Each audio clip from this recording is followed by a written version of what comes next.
Hello दोस्तों, I hope आप सब अच्छे होंगे, अपनी तैयारी अच्छे से कर रहे होंगे।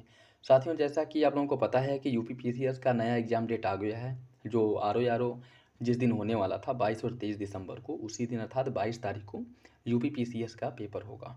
तो उसी को ध्यान में रखते हुए आज से हम लोग दृष्टि आईएएस के प्रैक्टिस सेट्स को सॉल्व करेंगे और इसके साथ-साथ जो अक्टूबर और नवंबर महीने का जो करंट अफेयर है, वो उसको भी हम लोग डिस्कस करेंगे। तो यदि आप लोग चैनल पे नए हैं तो सब्सक्राइब कर लीजिए और बेल आइकन को प्रेस कर लीजिए, जिससे वीडियो के महत्वपूर्ण नोटिफिकेशन आप लोगों को मिलते रहें।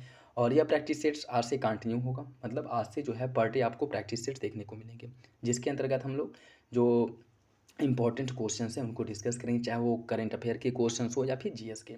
तो आप लोग इसे सॉल्व करिए और देखिए आप लोग के कितने क्वेश्चन सही हो रहे हैं। और आज से जो है तैयारी के साथ साथ जो भी आपके सिलेबस हैं, जो भी नोट्स आप लोगों ने बनाया है, उस रिवीजन करने के साथ साथ प्रैक्टिस सेट सॉल्व करिए।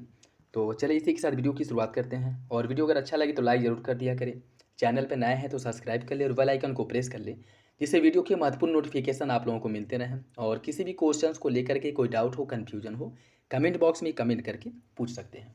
क्वेश्चन नंबर फर्स्ट देखिए, यमुना एक्सप्रेसवे औद्योगिक विकास प्राधिकरण उत्तर प्रदेश के निम्नलिखित में से किस शहर में मेडिकल डिवाइस पार्क विकसित करने का कार्य किया जा रहा है? मथुरा, आगरा, ग्रेटर नोएडा या फिर लखनऊ?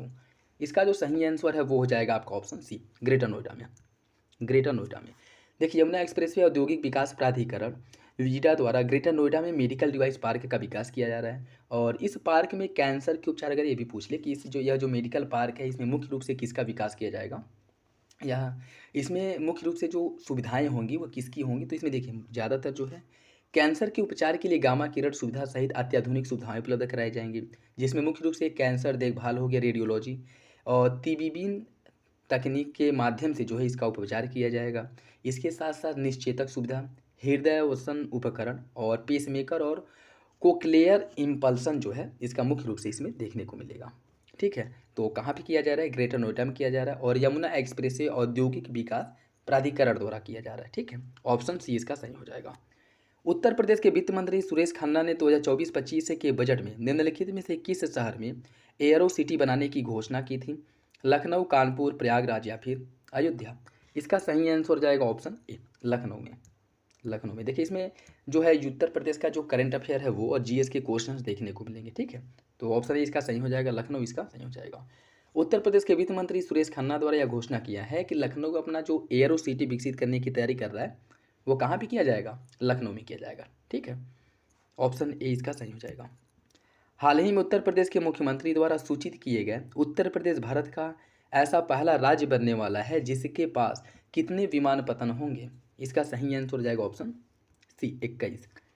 देखिए, उत्तर प्रदेश की अगर हम बात करें, विमान क्षेत्र में तीव्र गति से जो है इसका विकास किया जा रहा है और उत्तर प्रदेश राज्य 21 विमानपत्तन प्राप्त करने वाला भारत का पहला राज्य बन जाएगा। ठीक है, तो सही आंसर इसका क्या हो जाएगा? इसका सही आंसर हो जाएगा ऑप्शन सी, 21 हो जाएगा।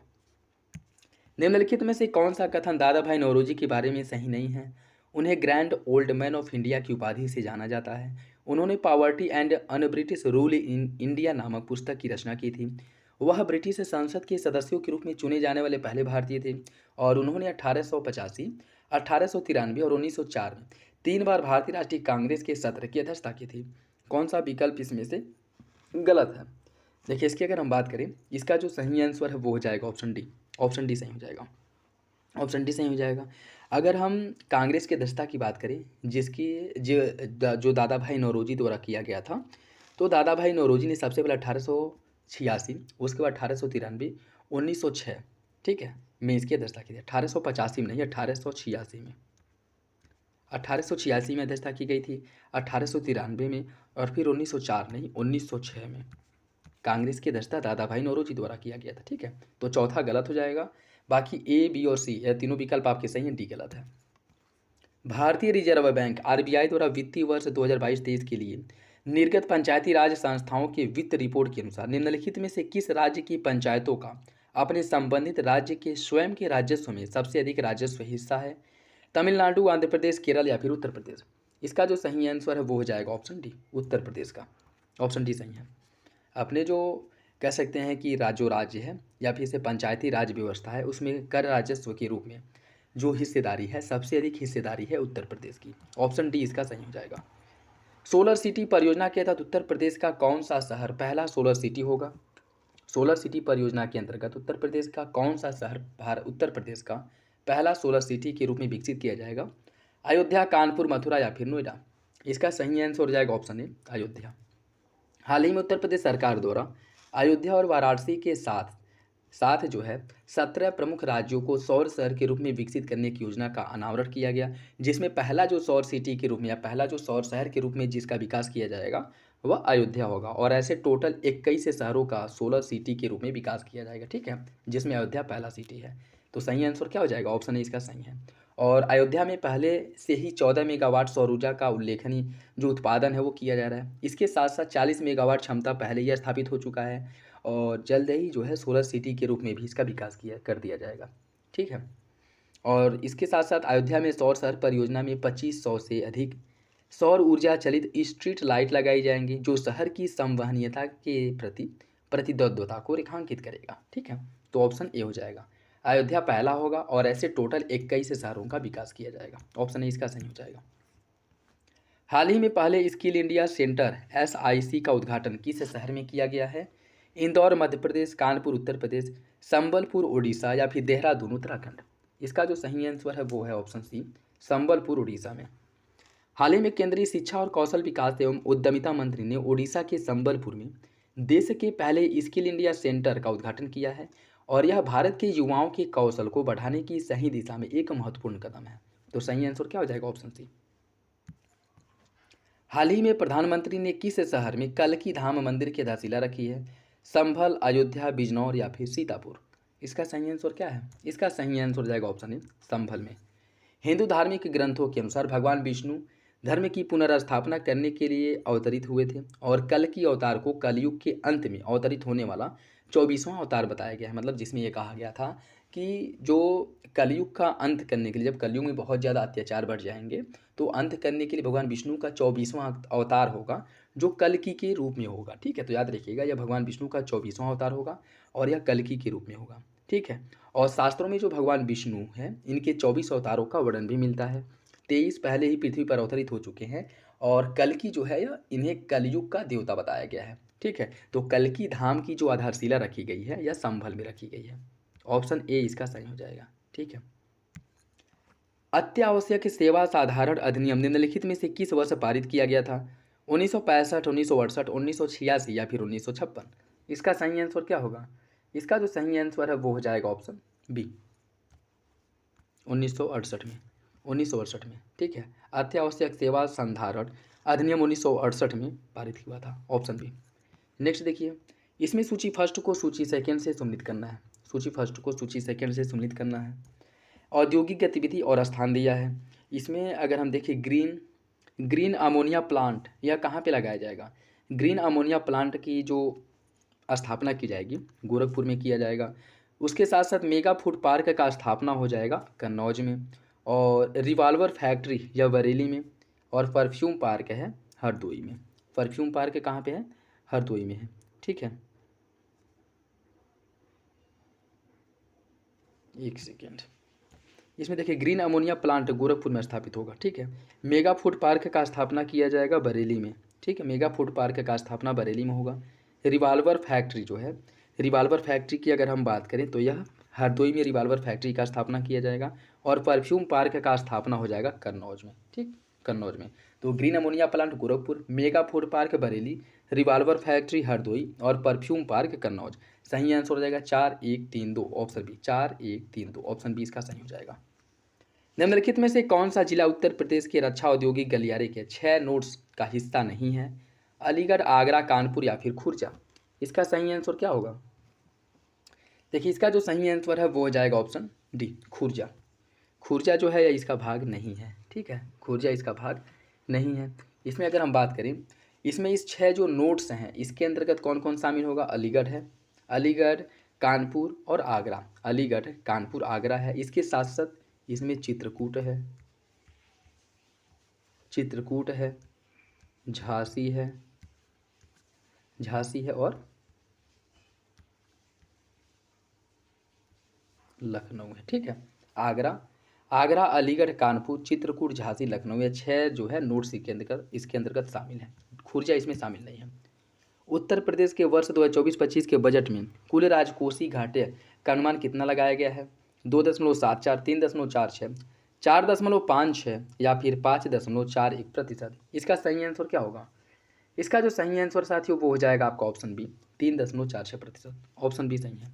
उत्तर प्रदेश बजट 2024 की जो मुख्य विशेषताएं हैं इसकी अगर हम बात करें, क्योंकि बजट से रिलेटेड क्वेश्चन जो है आते रहते हैं, तो राजकोषीय घाटा जो है यह 3.46% रहने का अनुमान लगाया गया है। कुल व्यय में जो राजस्व खाते के हिस्सेदारी है वह 5 करोड़ 32 लाख और पूंजी खाते के लिए 20 करोड़ 3 लाख 7,882 है। ठीक है।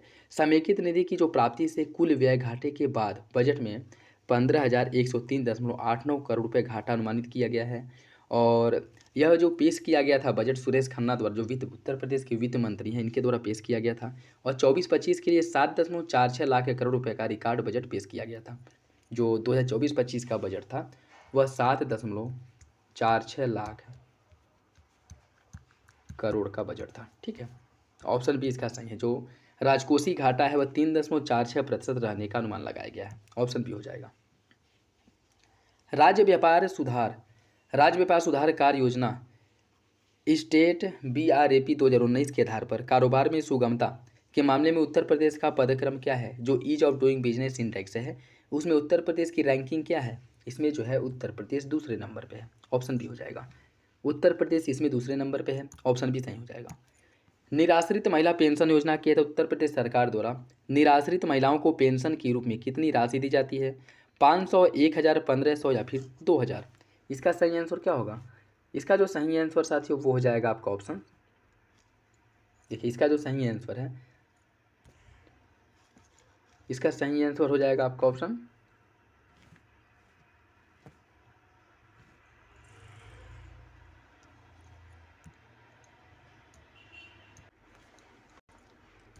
यह जो है 1000 रुपये दिया जाएगा। ठीक है। स्टार्टिंग में जब इसकी शुरुआत की गई थी तो 500 रुपये दिया जाता था, लेकिन बजट 2024-25 में इसे में 500 रुपये की ओर वृद्धि की गई है और अब यह जो है 1000 रुपये दिया जाएगा। और इससे उत्तर प्रदेश की लगभग 30 लाख महिलाओं की लाभान्वित होने की बात की गई है। ठीक है। तो ऑप्शन बी सही हो जाएगा। उत्तर प्रदेश सरकार की मुख्यमंत्री कन्या सुमंगला योजना के संदर्भ में कौन सा कथन सही है? इसे बालिका के परिवार को वित्तीय सहायता प्रदान करने के लिए 2019 में इसकी शुरुआत की गई थी। आमतौर पर एक परिवार में केवल 2 बालिकाएं ही इस योजना का लाभ उठा सकती हैं। कौन सा विकल्प इसका सही है? इसका जो सही आंसर है वो हो जाएगा ऑप्शन बी। दोनों विकल्प आपका सही है। दोनों विकल्प सही हैं। मुख्यमंत्री कन्या सुमंगला योजना इसकी जो शुरुआत है 2019 में की गई थी और इसके अंतर्गत जो है 2 बालिकाएं, एक परिवार की 2 बालिकाएं इस योजना का लाभ उठा सकती हैं। ठीक। ऑप्शन बी हो जाएगा। प्रधानमंत्री जनधन योजना PMJDY के संदर्भ में कौन सा कथन सही है? वित्तीय समावेशन के उद्देश्य से इस योजना की शुरुआत 2014 में की गई थी। इस योजना के तहत खाता धारकों में उत्तर प्रदेश दूसरे नंबर पर आता है। कौन सा विकल्प इसका सही है? इसका जो सही आंसर है वो हो जाएगा ऑप्शन सी। पहला सही है, दूसरा आपका गलत हो जाएगा। दूसरा जो है गलत हो जाएगा। ठीक है। जनधन खाता की अगर हम बात करें, जनधन खाते के मामले में उत्तर प्रदेश सभी राज्यों में पहले नंबर पे आता है, न कि दूसरे नंबर पे। ठीक। जनधन खाता खोलने के मामले में उत्तर प्रदेश पहले नंबर पे आता है। तो पहला आपका सही हो जाएगा, दूसरा जो है वो गलत हो जाएगा। वित्त मंत्री सुरेश खन्ना ने राज्य विधानसभा में वित्तीय वर्ष 2024-25 के लिए निम्नलिखित में से किस राशि का रिकॉर्ड बजट पेश किया था? अभी ऊपर हम लोग डिस्कस किए हैं। तो इसका जो सही आंसर क्या हो जाएगा? ऑप्शन है 7.46 लाख करोड़ रुपए का बजट पेश किया गया था। ऑप्शन है इसका सही हो जाएगा। उत्तर प्रदेश में वीट स्टॉल्क या हस्तशिल्प उत्पाद उत्तर प्रदेश के निम्नलिखित जिलों में से किसकी विशेषता है? बहराइच, महाराजगंज, कुशीनगर या फिर सहारनपुर। इसका सही आंसर हो जाएगा ऑप्शन है बहराइच। देखिए, वीट स्टॉल का हस्तशिल्प उत्पादों के लिए बहराइच के 3 शिल्पकारों को राज्य पुरस्कार से सम्मानित किया गया था और इस जिले में बने वीट स्टॉल का हस्तशिल्प उत्पादों ने काफ़ी लोकप्रियता भी प्राप्त की है। इस क्षेत्र के जो शिल्पकार हैं विशिष्ट कलाकृतियों का निर्माण करते हैं जिनके चित्रों को आकार गेहूं की फसल का उपयोग करके कपड़े के फ्रेम पर तैयार किया जाता है। ठीक है। और यह जो है भारत के साथ साथ वैश्विक स्तर पर भी यह प्रमुखता से इसका निर्यात किया जाता है, जिस कारण ये बहुत ज़्यादा चर्चा में था। ठीक है।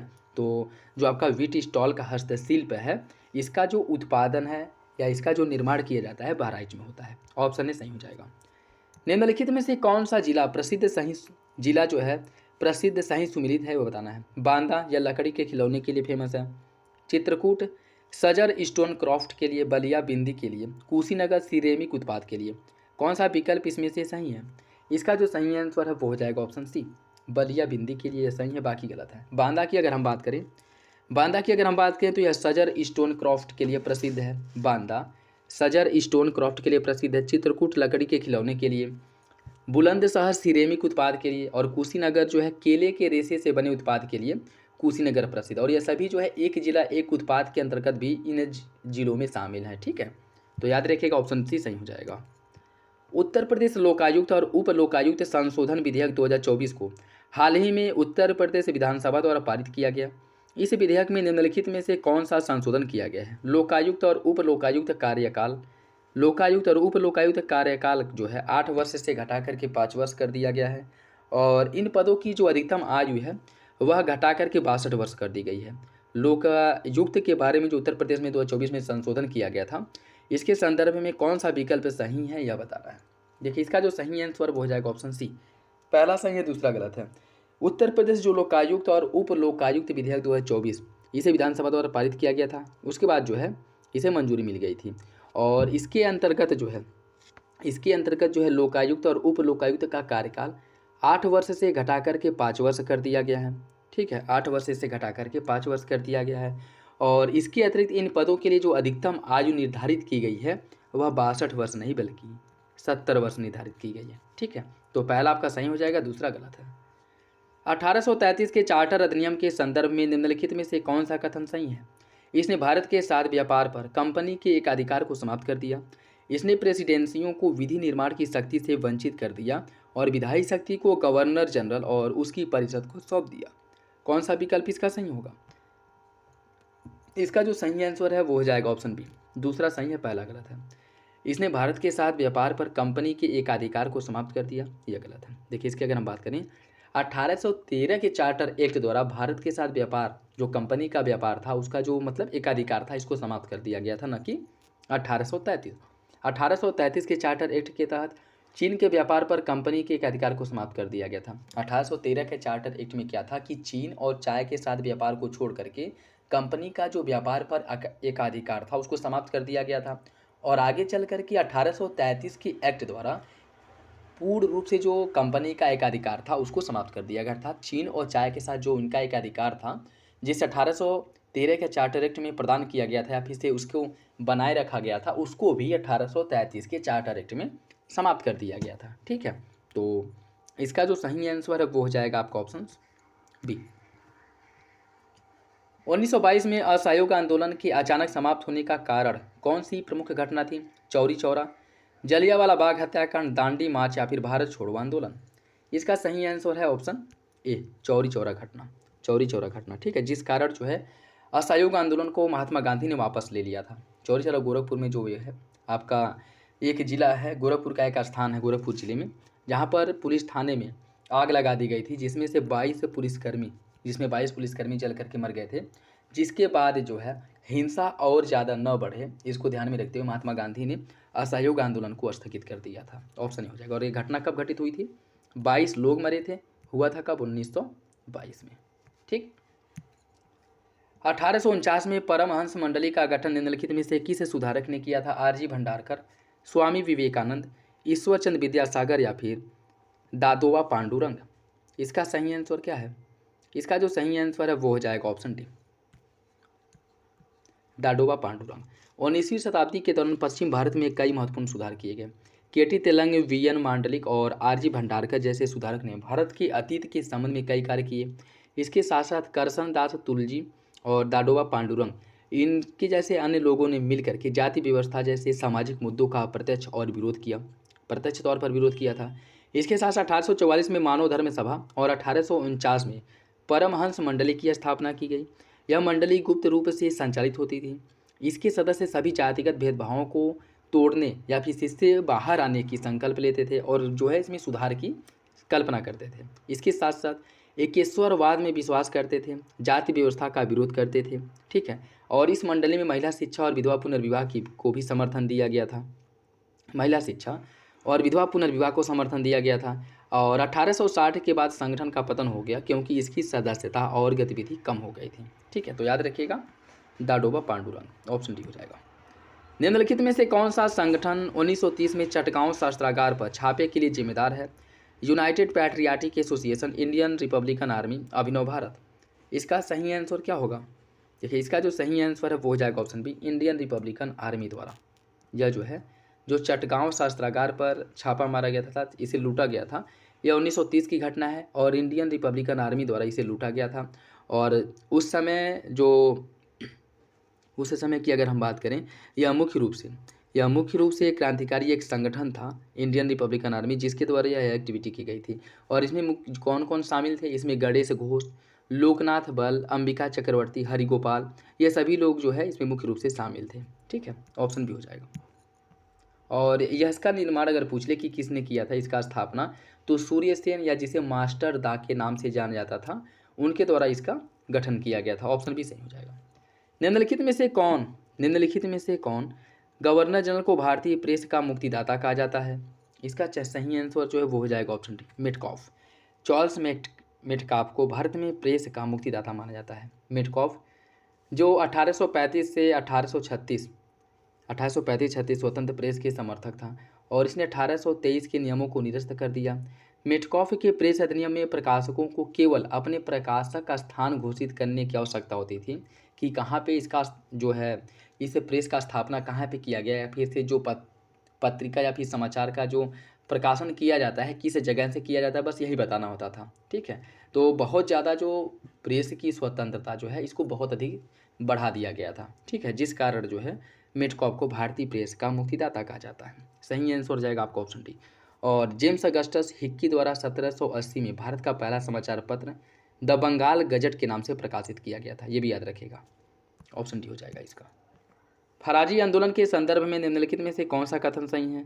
यह ब्रिटिश सरकार के खिलाफ पहला कर मुक्त अभियान था। सैयद अहमद बरेलवी इस आंदोलन के नेता थे। कौन सा विकल्प इसका सही है? इसका सही आंसर हो जाएगा ऑप्शन ए, पहला सही है, दूसरा आपका गलत हो जाएगा। फराजी आंदोलन की अगर हम बात करें, फराजी आंदोलन 1838-48 तक शुरू हुआ था। ठीक है, 1838 में यह शुरू हुआ और 1848 तक मुख्य रूप से सक्रिय था। ठीक है, और यह जो है ब्रिटिश शासन के खिलाफ पहला करमुक्त अभियान चलाया गया था, जिसका नेतृत्व शरीयतुल्लाह खान और दादू मियाँ ने किया था। ठीक, न कि सैयद अहमद बरेलवी ने। किसने किया था? शरीयतुल्लाह खान और दादू मियाँ द्वारा फराजी आंदोलन का नेतृत्व किया गया था। पहला सही है, दूसरा गलत। 1855 से 57 के दौरान संथाल विद्रोह का नेता कौन था? संथाल विद्रोह के जो नेता थे वह सिद्धू और कान्हू थे। ऑप्शन नहीं हो जाएगा। ठीक, सिद्धू और कान्हू द्वारा 1855 से लेकर के 57 तक दमन ए कोह या फिर संथाल परगना में विद्रोह किया गया था, जो मुख्य रूप से इसका जो क्षेत्र था बिहार का भागलपुर, उड़ीसा, हजारीबाग से लेकर के बंगाल की सीमाओं तक यह मुख्य रूप से फैला था। और इसमें इनके द्वारा जो है जो भूमिपति थे, जागीरदार थे, साहूकार, इनके खिलाफ जो है विद्रोह किया गया था। ठीक है, ऑप्शन नहीं हो जाएगा। निम्नलिखित में से कौन सी घटना कालक्रम के अनुसार क्रम में अंतिम स्थान पर आती है?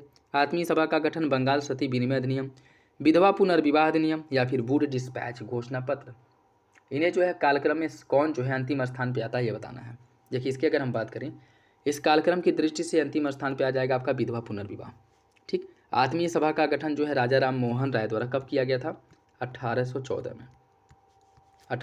में किया गया था। ठीक, और से बंगाल में सती विनिमय अधिनियम जो पारित हुआ था, बंगाल में सती विनिमय अधिनियम या फिर से सती प्रथा अधिनियम जो है 1829 में यह पारित हुआ था।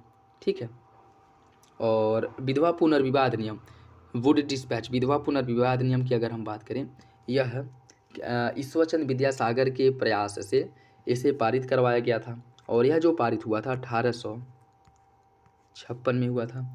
वुड डिस्पैच घोषणा पत्र की हम बात करें तो डलहौजी के समय में 1854 में वुड डिस्पैच आया था। ठीक, तो अंतिम स्थान पे आ जाएगा विधवा पुनर्विवाह अधिनियम। ठीक है, निम्नलिखित में से कौन सा युग में सुमिलित नहीं है? टीबी मैकाले, रिंग फेस की नीति, लॉर्ड वेलेस्ली सहायक संधि, डलहौजी व्यपगत का सिद्धांत, कार्नवालिस अस्थायी बंदोबस्त। कौन सा इसमें से सही नहीं है? इसका जो सही आंसर है वो है option A, TV Macaulay, ring of fence की नीति। यह गलत है। ठीक है, देखिए इसकी अगर हम बात करें 1834 में एक काउंसिल की विधि सदस्य के रूप में नियुक्त मैकाले ने अंग्रेजी शिक्षा की पुरजोर वकालत की थी। मतलब कह सकते हैं कि भारत में अंग्रेजी के विकास के लिए जो मुख्य रूप से काम किया था वो मैकाले ने किया था।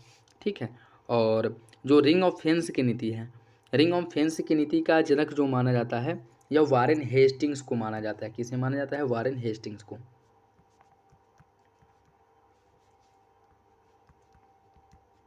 वारेन हेस्टिंग्स को माना जाता है। ठीक, पहला आपका गलत हो जाएगा, बाकी तीनों विकल्प सही हैं। कोल विद्रोह 1831-32 का सही भौगोलिक स्थान क्या है? पश्चिम भारत, पूर्वी भारत, पूर्वी घाट या फिर पश्चिमी घाट? इसका सही आंसर क्या होगा? इसका जो सही आंसर है वो हो जाएगा आपका ऑप्शन, इसका जो सही आंसर है वो है आपका ऑप्शन सी, पूर्वी भारत। ठीक है, मुख्य रूप से पूर्वी भारत में कोल विद्रोह जो हुआ था मुख्य रूप से पूर्वी भारत, जो छोटा नागपुर क्षेत्र है, सिंहभूम वाला क्षेत्र है, वहाँ पर यह विद्रोह हुआ था। Option C. निम्नलिखित में से कौन फारसी भाषा के समाचार पत्र मिरातुल अखबार से संबंधित है? दादा भाई नौरोजी, फिरोज शाह मेहता, राजा राम मोहन राय। कौन सा विकल्प इसका सही है? इसका जो सही आंसर वो हो जाएगा ऑप्शन डी, राजा राम मोहन राय। 1822 को राजा राम मोहन राय द्वारा भारत के पथ प्रदर्शक और भारतीय पुनर्जागरण के जनक के रूप में इन्हें जाना जाता है, और इन्होंने फारसी साप्ताहिक समाचार पत्र मिरातुल अखबार का प्रकाशन किया था। इसकी शुरुआत की थी, कब की थी? 1822 में। ऑप्शन डी हो जाएगा। वेलुथम्पी ने किस राज्य में अंग्रेजों के खिलाफ विद्रोह का नेतृत्व किया था? हैदराबाद, मैसूर, त्रावणकोर या फिर बड़ोदरा? इसका सही आंसर क्या है? इसका जो सही आंसर है वो हो जाएगा आपका ऑप्शन सी, त्रावणकोर में, त्रावणकोर में किया था। ठीक है, और वेलुथम्पी विद्रोह जो है कब हुआ था? 1808 में। 1808 में वेलुथम्पी विद्रोह हुआ था, मुख्य रूप से त्रावणकोर, वर्तमान जो दक्षिणी केरल है उस क्षेत्र में किया गया था। ठीक है, ऑप्शन सी। 1853 के चार्टर अधिनियम के संदर्भ में निम्नलिखित में से कौन सा कथन सही है? अधिनियम ने गवर्नर जनरल की परिषद के विधायी और कार्यकारी कार्यों को अलग कर दिया। यह पहली बार था जब भारतीय अर्थात केंद्रीय विधान परिषद में स्थानीय प्रतिनिधित्व था। कौन सा विकल्प इसका सही होगा? इसका सही आंसर हो जाएगा ऑप्शन सी, दोनों विकल्प सही हैं, दोनों विकल्प सही हो जाएगा। निम्नलिखित में से कौन सी घटना कालक्रम में पहली थी? हैदराबाद द्वारा हस्ताक्षरित सहायक संधि, प्रथम आंग्ल डच युद्ध, हैदर अली की मृत्यु या फिर दूसरा आंग्ल मराठा युद्ध? कौन जो है कालक्रम में पहले नंबर पे आती है, यह बताना है। देखिए इसकी अगर हम बात करें, जो आपका प्रथम आंग्ल स्टार्टिंग से अगर देखें तो प्रथम आंग्ल जो डच युद्ध हुआ था यह 1652 से लेकर के 1654 तक चला था। ठीक, और इसके साथ साथ जो है अगर हम दूसरा युद्ध देखें तो यह 1665 से 67 तक, तीसरा युद्ध जो है 1672 में हुआ था, और चौथा युद्ध हुआ था 1770 और 73 के बीच में। ठीक, ये डच युद्ध की बात की जा रही है। ठीक है, और उसके बाद जो है 1767-69 में, 1767-69, 1780-84, 1790-92 और 1799 यह जो है मैसूर युद्ध हुआ था। ठीक है, 1767 से 69 के बीच में प्रथम आंग्ल मैसूर युद्ध हुआ, 1780 और 84 के बीच में द्वितीय आंग्ल मैसूर युद्ध, 1790 और 92 में तृतीय आंग्ल मैसूर युद्ध, और 1799 में चतुर्थ आंग्ल मैसूर युद्ध हुआ था। और हैदर अली की जो मृत्यु हुई थी द्वितीय आंग्ल मैसूर युद्ध अर्थात जो 1780 से लेकर के 84 के बीच में हुआ था, इसमें इसकी मृत्यु हुई थी। ठीक है, और उसके बाद अगर हम देखें, इसके बाद अगर आंग्ल मराठा युद्ध देखें तो 1775 से लेकर के 1782 तक प्रथम आंग्ल मराठा युद्ध हुआ, 1803 से 1805 के बीच में द्वितीय आंग्ल मराठा युद्ध, और 1816 से 1819 के बीच में तृतीय आंग्ल मराठा युद्ध हुआ था। तो इसमें क्या पूछा है? द्वितीय आंग्ल मराठा युद्ध। इसकी अगर हम बात करें तो यह 1803 से लेकर के 5 तक था। ठीक है, 1803 से 1805 के बीच में द्वितीय आंग्ल मराठा युद्ध हुआ था। और हैदर अली द्वारा हस्ताक्षरित सहायक संधि की अगर हम बात करें, हैदर अली द्वारा जो सहायक संधि की गई थी, वेलेस्ली की सहायक संधि के बाद जो है अगर इसमें हैदराबाद द्वारा सबसे पहले सहायक संधि की गई थी, कब की गई थी? हैदराबाद द्वारा, यह जो किया गया था यह 1798 में किया गया था। ठीक है, तो इसका जो सही आंसर है वो हो जाएगा आपका ऑप्शन, इसका जो सही आंसर साथियों वो ऑप्शन बी हो जाएगा। ठीक है, ऑप्शन बी। बाकी ये डेट याद रखिएगा, इंपॉर्टेंट है। ठीक है, डेट के हिसाब से क्वेश्चन बन सकता है। निम्नलिखित में से किस व्यक्ति ने द इंडियन एसोसिएशन की स्थापना की थी? किसके द्वारा द इंडियन एसोसिएशन की स्थापना की गई थी? इसका सही आंसर हो जाएगा ऑप्शन डी। इंडियन एसोसिएशन की स्थापना सुरेंद्र नाथ बनर्जी द्वारा 1876 में किया गया था, 1876 में, ऑप्शन डी। निम्नलिखित में से किस व्यक्तित्व ने 1857 के विद्रोह के लिए कहा कि विद्रोह विशुद्ध रूप से एक सैन्य विद्रोह था, न कि ब्रिटिश शासन को उखाड़ फेंकने वाला षड्यंत्र? किसने कहा था? आरसी मजूमदार, एसएन शेर, वीर सावरकर या फिर सर जॉन लॉरेंस? इसका सही आंसर हो जाएगा ऑप्शन डी। जॉन लॉरेंस ने कहा था कि यह विद्रोह जो है यह एक सैन्य विद्रोह था, न कि ब्रिटिश शासन को उखाड़ फेंकने वाला विद्रोह। ऑप्शन डी हो जाएगा। नेक्स्ट देखिए, इसमें सूची फर्स्ट को सूची सेकेंड से सुनित करना है। सूची फर्स्ट को सूची सेकेंड से सुनित करना है। कुंवर सिंह द्वारा जो नेतृत्व किया गया था, कहाँ पे किया गया था? देखिए, कुंवर सिंह ने बिहार में 1857 के विद्रोह का नेतृत्व किया था। बेगम हजरत महल ने लखनऊ में इसका नेतृत्व किया था। नाना साहब द्वारा जो विद्रोह का नेतृत्व किया गया था, यह किया गया था कानपुर में, और दिल्ली में बख्त खान ने इसका नेतृत्व किया था। ठीक है, इसका सही आंसर हो जाएगा ऑप्शन सी, 3 4 2 1। अन्य विद्रोह अगर हम देखें तो झांसी और ग्वालियर में लक्ष्मीबाई और तात्या टोपे ने इसका नेतृत्व किया था। बरेली में खान बहादुर खान ने, इलाहाबाद और बनारस में मौलवी लियाकत अली ने, ठीक है, विद्रोह का नेतृत्व किया था। ऑप्शन सी हो जाएगा। निम्नलिखित में से कौन सा 1857 के विद्रोह का तत्कालिक कारण था? व्यापकता का सिद्धांत, जिस कारण रियासतों को ब्रिटिश साम्राज्य में मिला लिया गया। 1833 में एक नई बागान प्रणाली के परिणामस्वरूप भारतीय किसानों की दुर्दशा हुई। तो आपको बताना है कौन सा विकल्प है इसका। इसमें देखिए, प्राच्य शिक्षा के स्थान पर पश्चिम शिक्षा और संस्कृति की शुरुआत, नई शुरू की गई एनफील्ड राइफल में ग्रीस कारतूस का उपयोग। कौन सा विकल्प सही है? इसका सही आंसर हो जाएगा ऑप्शन डी। अगर तात्कालिक कारण पूछे तो यही आपका सही हो जाएगा। ठीक है, ऑप्शन डी। निम्नलिखित में से कौन सा राज्य विलय सही सुमिलित है? सतारा 1856, संबलपुर 1850, उदयपुर 52, झांसी 54। कौन सा विकल्प सही है? इसका जो सही आंसर है वो हो जाएगा आपका ऑप्शन, क्या पूछा, कौन सा विकल्प सही सुमिलित है? इसका जो सही आंसर है वो हो जाएगा आपका ऑप्शन, देखिए इसमें अगर हम देखें इसका सही आंसर ऑप्शन सी है, उदयपुर 52। झांसी का जो विलय किया गया था 53 में किया गया था। ठीक है, सतारा का जो विलय है व्यापक सिद्धांत के आधार पर सतारा का विलय किया गया था 1848 में। ठीक है, संबलपुर का विलय हुआ था, संबलपुर का जो विलय हुआ था यह, इसमें देखिए दो को, संबलपुर का 1850 में हुआ था, उदयपुर का 52 में हुआ था। ठीक है, उदयपुर का 52 में हुआ था। नागपुर और झांसी का विलय जो हुआ था वह 53 में हुआ था। ठीक है, इसका सही आंसर देखिए दो है, संबलपुर और उदयपुर। संबलपुर का 1850 में, उदयपुर का 52 में हुआ था। ठीक, भारत सरकार ने 1858 के संदर्भ में निम्नलिखित में से कौन सा कथन सही है? भारत पर अधिकार सेक्रेटरी ऑफ इंडिया द्वारा एक परिषद द्वारा सहायता प्राप्त किया जाता है। भारत पर शासन करने की शक्ति ईस्ट इंडिया कंपनी से ब्रिटिश क्राउन को हस्तांतरित कर दिया गया। कौन सा विकल्प सही है? इसका सही आंसर हो जाएगा ऑप्शन सी, दोनों विकल्प सही हैं। यह 1858 की जो भारत सरकार अधिनियम था उसके अंतर्गत यह प्रावधान किया गया था। ऑप्शन सी हो जाएगा। नेक्स्ट देखिए, इसमें सूची फर्स्ट को सूची सेकेंड से सुनित करना है। सूची फर्स्ट को सूची सेकेंड से सुनित करना है। लाइसेंस अधिनियम कब आया था? लाइसेंस अधिनियम की अगर हम बात करें तो यह 1857 का अधिनियम है, लाइसेंस अधिनियम। प्रेस और पुस्तक पंजीकरण अधिनियम, प्रेस और पुस्तक रजिस्ट्रेशन ऐप या पंजीकरण अधिनियम जो है 1867 का है। Vernacular press 1878। भारतीय विश्वविद्यालय अधिनियम 1904। सही आंसर हो जाएगा ऑप्शन बी, 3 4 2 1। प्रथम अकाल आयोग 1878 से 1880 किसके अध्यक्षता में प्रथम अकाल आयोग का गठन किया गया था? Richard Strachey, Robert Knight, George Allen या फिर जॉन सर्जेंट? इसका सही आंसर हो जाएगा ऑप्शन ए, रिचर्ड स्ट्रेची के अध्यक्षता में प्रथम अकाल आयोग का गठन किया गया था। ऑप्शन ए हो जाएगा। निम्नलिखित में से कौन सी घटना लिंटन के कार्यकाल के दौरान घटित नहीं हुई थी? संपूर्ण ब्रिटिश भारत एक ही नमक कर के अधीन था। सर्वाधिक सिविल सेवा सेवकों भारतीयों के लिए स्थापित की गई।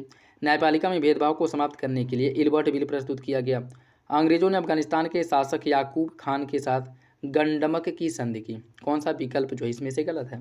इसका जो सही आंसर है वो हो जाएगा ऑप्शन सी। न्यायपालिका में भेदभाव को समाप्त करने के लिए इल्बर्ट बिल प्रस्तुत किया गया था, यह गलत है। इल्बर्ट बिल की अगर हम बात करें तो यह लिंटन नहीं बल्कि रिपन के समय में आया था। ठीक है, इल्बर्ट बिल विवाद जो है रिपन के समय का है। तो सही आंसर जो है वो हो जाएगा आपका ऑप्शन सी। और कब हुआ था यह? 1883 में इल्बर्ट बिल विवाद हुआ था। ठीक है, ऑप्शन सी। रिपन के संदर्भ में कौन सा विकल्प सही है? उनके कार्यकाल के दौरान भारत में शैक्षिक प्रणाली के कामकाज की समीक्षा करने के लिए हंटर आयोग का स्थापना किया गया और नियंत्रण उसके हिंदू शासक को वापस करने के लिए भी जिम्मेदार था। कौन सा विकल्प इसका सही है? इसका जो सही आंसर वो हो जाएगा ऑप्शन सी। दोनों विकल्प सही हो जाएगा, ऑप्शन सी। 1902 में नियुक्त फ्रेजर आयोग किससे संबंधित था? 1902 में जो फ्रेजर आयोग का गठन किया गया था, इसका संबंध किससे था यह बताना है। पुलिस सुधार, प्रशासनिक सुधार, शैक्षणिक या फिर सामाजिक?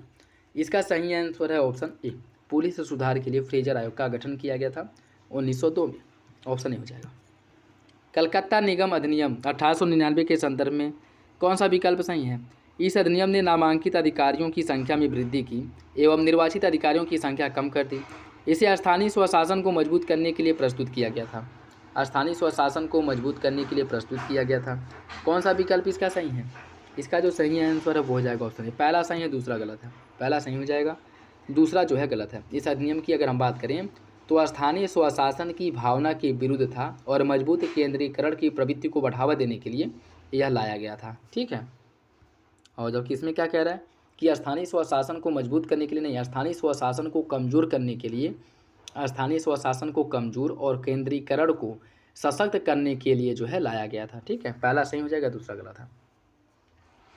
स्वामी दयानंद सरस्वती के संबंध में निम्नलिखित में से कौन सा कथन सही नहीं है? उन्होंने 1875 में बॉम्बे में आर्य समाज की स्थापना की। लाला लाजपत राय ने वैदिक मूल्यों की अवहेलना की और स्वामी दयानंद के सिद्धांतों का विरोध किया। उन्होंने उन हिंदुओं को वापस लाने के लिए शुद्धि आंदोलन को लोकप्रिय बनाया जो दूसरे धर्म में धर्मांतरित हो गए थे। उन्होंने सत्यार्थ प्रकाश नामक पुस्तक की रचना की। कौन सा विकल्प इसमें से सही है? इसका सही आंसर हो जाएगा option B. Option B, Lala Lajpat Rai जो हैं यह स्वामी दयानंद सरस्वती के बहुत बड़े समर्थक थे। ठीक है, बहुत बड़े समर्थक थे। और यह लाला लाजपत राय जो है वैदिक मूल्यों की अवहेलना नहीं, इनको जो है जो स्वामी दयानंद सरस्वती थे इनके सिद्धांतों का क्या करते थे, बहुत ही प्रमुखता से जो है समर्थन करते थे। ठीक है, ऑप्शन बी हो जाएगा।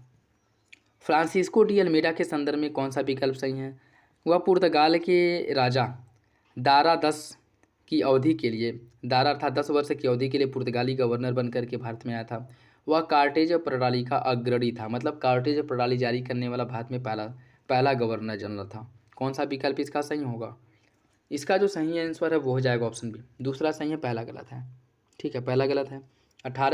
1505 में पुर्तगाल के राजा फ्रांसिस्को डी अल्मेडा को 3 वर्ष के कार्यकाल के लिए भारत के गवर्नर के रूप में नियुक्त किया था, न कि 10 वर्ष के लिए। इसमें क्या दिया है? 10 वर्ष के लिए, जो कि गलत है। ठीक, तो पहला गलत हो जाएगा, दूसरा आपका सही है।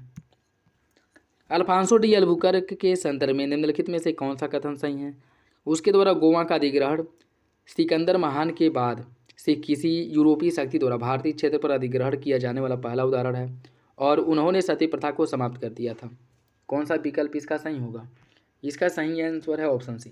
दोनों विकल्प सही हो जाएगा। ठीक, ऑप्शन सी है। ईस्ट इंडिया कंपनी के संदर्भ में, ईस्ट इंडिया कंपनी के संदर्भ में निम्नलिखित में से कौन सा कथन सही है? गोलकुंडा के सुल्तान द्वारा ईस्ट इंडिया कंपनी को जारी, गोलकुंडा के सुल्तान द्वारा ईस्ट इंडिया कंपनी को जारी किया गया फरमान सुनहरा फरमान के रूप में जाना जाता है। फरुखसियर द्वारा ईस्ट इंडिया कंपनी को जो जारी फरमान को कंपनी का मैग्ना कार्टा कहा जाता है। कौन सा विकल्प सही है? इसका सही आंसर हो जाएगा ऑप्शन सी। दोनों विकल्प सही हैं, दोनों विकल्प सही हैं। गोलकुंडा के सुल्तान द्वारा 1632 में एक सुनहरा फरमान जारी किया गया था जिसके साथ ब्रिटिश कंपनी की स्थिति में काफ़ी सुधार हुआ था और इन्होंने 500 पैगोडा अर्थात वार्षिक शुल्क के बदले में गोलकुंडा के बंदरगाहों में स्वतंत्र रूप से व्यापार करने की विशेष अधिकार दिया था। किसको? अंग्रेजों को, जिसे सुनहरा फरमान के नाम से जाना जाता है। ठीक है, दोनों विकल्प सही हो जाएगा। और फरुखसियर द्वारा जो फरमान जारी किया गया था, जो उसे जो है कंपनी का मैग्ना कार्टा कहा जाता है। ठीक है, ऑप्शन सी हो जाएगा। निम्नलिखित घटनाओं पर विचार कीजिए, उन्हें कालक्रम में व्यवस्थित। वाडिवास, पोर्टोनोवा, अंबर और हुगली, इन सभी युद्ध जो हुए थे, इन सभी को कालक्रम से आपको लगाना है। इन सभी युद्धों को कालक्रम से लगाना है, ठीक है। अगर हम बात करें स्टार्टिंग से, तो इसमें अंबर का युद्ध यह कब हुआ था? अंबर के युद्ध की अगर हम बात करें 1749 में हुआ था, ठीक है। 1749 में अंबर का युद्ध हुआ था। उसके बाद अगर हम देखें तो हुगली का युद्ध आएगा। हुगली का युद्ध यह कब हुआ था? यह 1759 में हुआ था, 1759 में। वाडिवास का युद्ध आएगा। उसके बाद वाडिवास का युद्ध जो हुआ था यह 1760 में हुआ था, 1760 में। उसके बाद जो है आपका पोर्टोनोवा का युद्ध है, इसकी अगर हम बात करें तो यह 1781 में हुआ था, ठीक है, 1781 में। तो इसका जो सही आंसर है वो हो जाएगा आपका ऑप्शन बी, 3 4 1 2, 3 4 1 2, ऑप्शन बी सही है। राजस्व निपटान की इजारा प्रणाली पहली बार निम्नलिखित में से किस शासक के शासनकाल में शुरू किया गया था? सबसे पहले इसकी जो शुरुआत की गई थी जहांगीर शाह के शासनकाल में किया गया था, ठीक है, जहांगीर शाह के शासनकाल में, जिसका शासनकाल 1712 ईस्वी से शुरू हुआ था और इसी के समय में इजारा व्यवस्था की शुरुआत हुई थी, ऑप्शन बी। नेक्स्ट देखिए, इसमें सूची फर्स्ट को सूची सेकेंड से सम्मिलित करना है। सूची फर्स्ट को सूची सेकेंड से सम्मिलित करना है। अवध की स्थापना किसने की थी? अवध राज्य की जो स्थापना है बुरहानुल मुल्क ने की थी, ठीक है। हैदराबाद की स्थापना निजामुल मुल्क द्वारा की गई थी।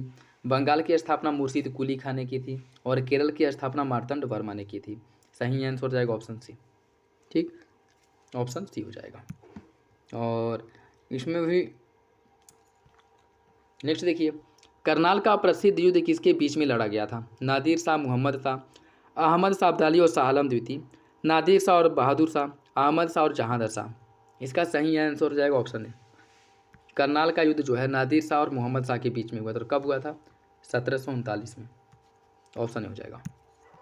निम्नलिखित यात्रियों के शासनकाल पर विचार कीजिए और उन्हें कालक्रम में व्यवस्थित कीजिए। जो यात्री हैं उन्हें कालक्रम में लगाना है, ठीक है। देखिए, इसकी अगर हम बात करें, विलियम हाकिन्स जो आया था, यह कब आया था? यह जो है जहांगीर के समय में 1609 ईस्वी में आया था, ठीक है, 1609 ईस्वी में आया था। और उसके बाद है टॉमस रो, यह भी जहांगीर के समय में ही आया था लेकिन 1615 में आया था, ठीक है। और जॉन सरमन की अगर हम बात करें, इसके बाद आया था जॉन सरमन, ये भी जो है 1715 में आया था, ठीक है, यह 1715 में आया था। और विलियम नॉरिस की बात करें तो यह जो है विलियम नॉरिस आया था 1701 में, ठीक। इसका सही आंसर हो जाएगा ऑप्शन सी, 1 3 4 2, 1 3 4 2, ऑप्शन सी सही है। मराठा प्रशासन के अधीन निम्नलिखित में से कौन सी सबसे निचली इकाई थी? मौजा, तरफ, प्रांत या फिर परगना? इसका सही आंसर क्या है? इसका सही आंसर हो जाएगा ऑप्शन ए, मौजा, ऑप्शन ए। जामदार शब्द को किस नाम से जाना जाता है? जामदार शब्द जो है इसे किस नाम से जाना जाता है? जामदार शब्द की अगर हम बात करें, इसे जाना जाता है कोषाध्यक्ष के रूप में, ठीक है, ऑप्शन सी हो जाएगा। निम्नलिखित घटनाओं के शासनकाल पर विचार कीजिए और उन्हें कालक्रम में व्यवस्थित कीजिए। इन्हें कालक्रम में व्यवस्थित करना है। सूरत में ईस्ट इंडिया कंपनी का एक अस्थायी कारखाना स्थापित करना। कंपनी ने पूर्वी भारत में बालासोर में अपना पहला कारखाना स्थापित किया। कंपनी ने दक्षिण में मसूलीपट्टनम में अपना पहला कारखाना स्थापित किया। ब्रिटिश राजा चार्ल्स द्वितीय को दहेज के रूप में बॉम्बे दिया गया। इन्हें कालक्रम में लगाना है। देखिए, इसकी अगर हम बात करें तो सूरत में ईस्ट इंडिया कंपनी का जो एक अस्थायी कारखाना खोला गया था, सूरत में ईस्ट इंडिया कंपनी का अस्थायी कारखाना 1613